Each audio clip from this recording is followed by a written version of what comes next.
alumnos, hoy en el curso de Personal Social hablaremos acerca del periodo de fusión. En este periodo de fusión se encuentran dos culturas muy importantes.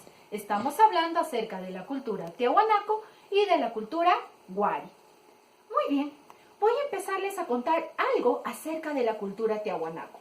Esta cultura se desarrolló en la meseta del Collao, al sur del lago Titicaca. Su capital era la residencia donde vivía la élite y contaban con unos 15.000 habitantes. Abarcó, además, la selva boliviana, la costa peruana y chilena, además del altiplano. Fue una cultura muy extensa, ¿verdad? Esta cultura tiahuanaco se organizaba como comunidades campesinas alrededor de grandes centros ceremoniales construidos en material de piedra. Uno de los más importantes fue la fortaleza del Calasasaya, en donde se destaca de una manera monumental la Portada del Sol. Vamos a ver a continuación más acerca de esta cultura. Cultura tiahuanaco. Hace mucho tiempo, entre el año 200 a.C. y 800 después de Cristo, se desarrolló la cultura tiahuanaco, también conocida como cultura tiahuanacota o cultura tiwanaku. Esta cultura se desarrolló en los actuales países de Perú y Bolivia. Comprendió la meseta del Collao, a 21 kilómetros al sureste del lago Titicaca, a 4.000 metros sobre el nivel del mar. Economía, la agricultura. Los tiahuanaco cultivaron la papa, oca, oyuco y otros productos. Lograron un cultivo a gran escala, sobre todo por la construcción de los guaruguaru o camellones. Estos eran una especie de surcos donde se almacenaba agua, siendo su principal función la captación de rayos solares diurnos para que en las noches dicho calor sea expulsado, creando así un microclima especial para las plantas. Esto motivó elevar las cosechas, evitar las heladas, evitar las inundaciones y elevar la productividad del suelo. Esta cultura tuvo un control efectivo de los pisos ecológicos. Esto se debió gracias a una efectiva política de enclaves. Ganadería. Gracias al pastoreo de las llamas y alpacas obtuvieron carne, lana y grasas, huesos, cueros, estiércol, etc. La pesca fue básicamente lacustre. Utilizaron embarcaciones de totora. El comercio fue efectuado mediante el trueque. Comercializaron el charqui, productos de pan llevar, chaquiras, textiles, etc. Organización sociopolítica. Tuvo un estado teocrático militarista. Los tiahuanaco fue un estado colonizador y no conquistador, como antiguamente algunos especialistas venían afirmando. Esto se demostraría con la política de enclaves que manejaron, ya que ante la escasez de tierras de cultivo y por ende de plantas, los tiahuanaco colonizaban algunos territorios en los cuales cultivaban otro tipo de cultivo, logrando equilibrar su dieta alimenticia con una variedad de productos. Manifestaciones culturales. La cerámica. Destacan las representaciones de cóndores, felinos, serpientes y camélidos. Utilizaron hasta 5 colores, preferentemente el anaranjado, destacando el quero o vaso ceremonial y los pebeteros o sahumerios. Arquitectura. Utilizaron grandes bloques de piedra que la unieron con grapas de bronce. Construyeron palacios, templos, centros administrativos y otras construcciones, entre los cuales destacan el Calasasaya. Piedras paradas. Es un recinto rectangular, rodeado por un muro pétreo, adornado con monolitos, dentro del cual hay un patio también rectangular, donde el arqueólogo boliviano Ponce Sanginés descubrió el monolito que lleva su nombre. En el lado norte se ubica la Portada del Sol o Intipunku. Acapana, lugar donde se ve, es una pirámide escalonada, compuesta de 7 terrazas superpuestas. Posiblemente fue el lugar principal de culto para los tiahuanaco. Puma Punku, Puerta de los Pumas. Es una plataforma en forma de pirámide trunca. El templo subterráneo, situado en la Puerta del Calasasaya, la cual es una plataforma construida por debajo del nivel del suelo. Llama la atención sus paredes que fueron revestidas y adornadas con cabezas clavas, semejantes a las de Chavín. En este recinto, Wendell Bennett encontró el monolito que lleva su nombre. Escultura: el monolito Bennett, que tiene 7 metros y 30 centímetros de altura y un peso de 17 toneladas aproximadamente. La portada del sol, hecho en una sola piedra, y representa al dios de las varas o de los báculos. Religión: culto al dios Huiracocha, conocido como dios de los báculos.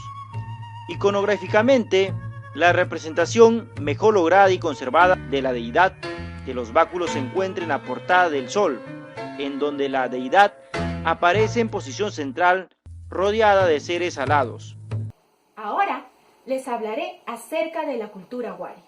En la región de Ayacucho, entre tanto, la cultura Huarpa recibió la potente influencia de dos grandes sociedades. Estoy hablando de Tiahuanaco y de Nazca.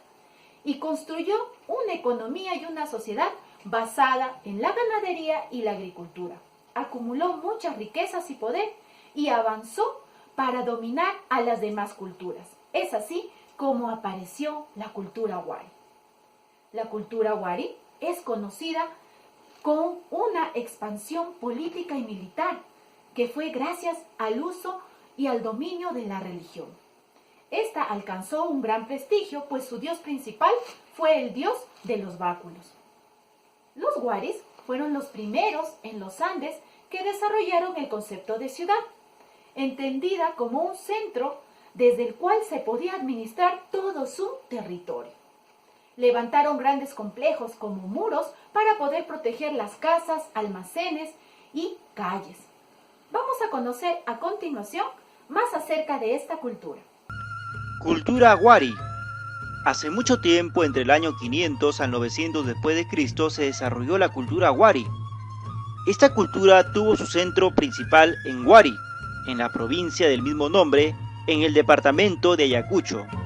Wari fue el resultado de una síntesis de 3 culturas: Huarpa, cultura local, Nazca y Tiahuanaco. Economía.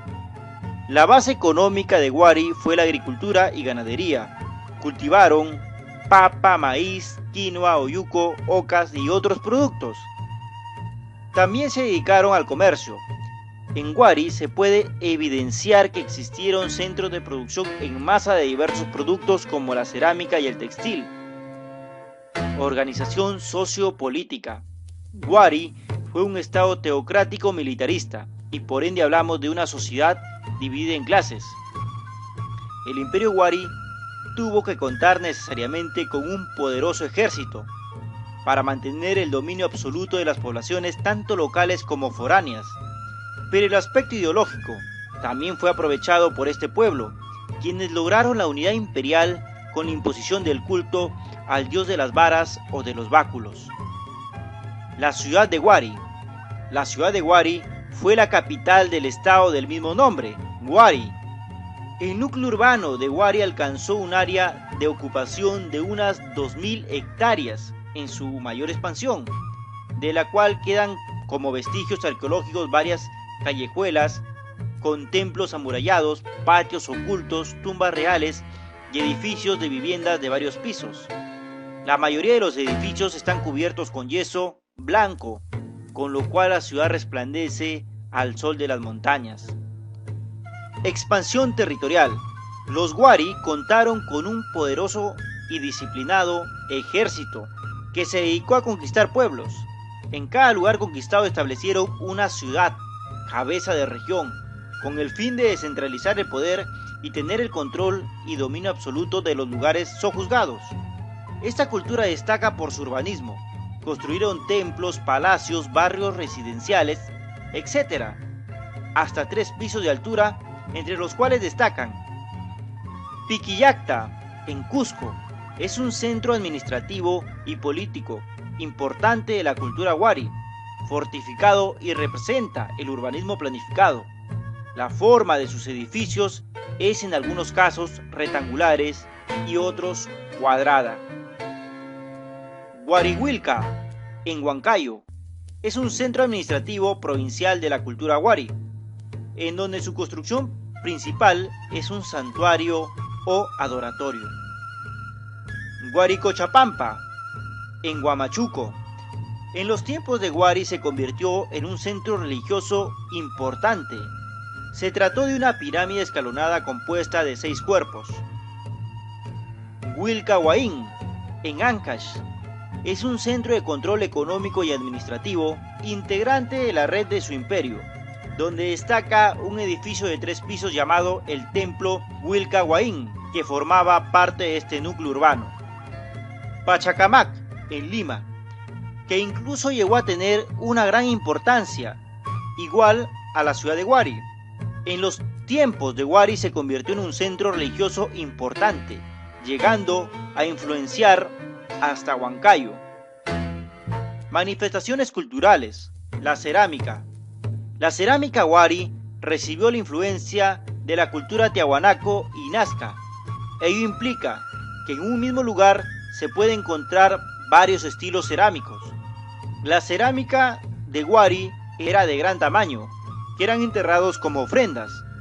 Su cerámica se va transformando de grandes vasijas a tipos de cerámica más pequeña.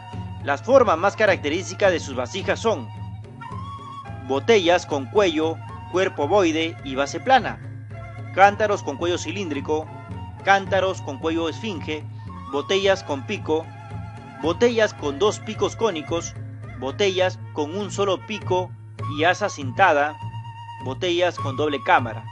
Los motivos característicos de la cerámica wari son biomorfos e incluyen elementos simbólicos trazados con pincel. Los más característicos son las representaciones de seres míticos con cabeza felínica. Religión. Lograron expandir el culto al dios Wiracocha, o dios de las varas. La difusión del culto al dios de las varas o de los báculos sirvió como elemento de expansión territorial y cultural. Muy bien, ahora sabemos más acerca de la cultura tiahuanaco y de la cultura wari. Como pueden ver aquí, estas dos culturas pertenecieron al periodo de fusión, puesto que fueron dos culturas que se fusionaron y gracias a los aportes de las demás culturas lograron a desarrollar la gran majestuosidad que en ellas había. Tenemos aquí a la cultura tiahuanaco. Su sistema de gobierno, como ya hemos visto, fue la élite, clase que desempeñaba funciones militares, políticas y religiosas. Además, estuvo dividida en grupos sociales, que obviamente en la cima se encontraba la élite, luego seguían los artesanos y finalmente el pueblo. Y dentro del pueblo estaban considerados agricultores, los pastores y pescadores. Tenemos aquí a la cultura wari. Su sistema de gobierno pues fue un gobierno dual. Estaba la nobleza guerrera y estaban los sacerdotes. Y el grupo social que había dentro de esta cultura pues estaba dividida en los guerreros, los sacerdotes y el pueblo. Qué gran información tenemos nosotros acerca de estas dos culturas que se desarrollaron plenamente, ¿verdad?, en nuestro territorio peruano y dieron valiosos aportes para poder seguir construyendo nuestra sociedad como la vamos a seguir aprendiendo. Muy bien, a continuación te voy a dejar la siguiente práctica para que puedas completarla.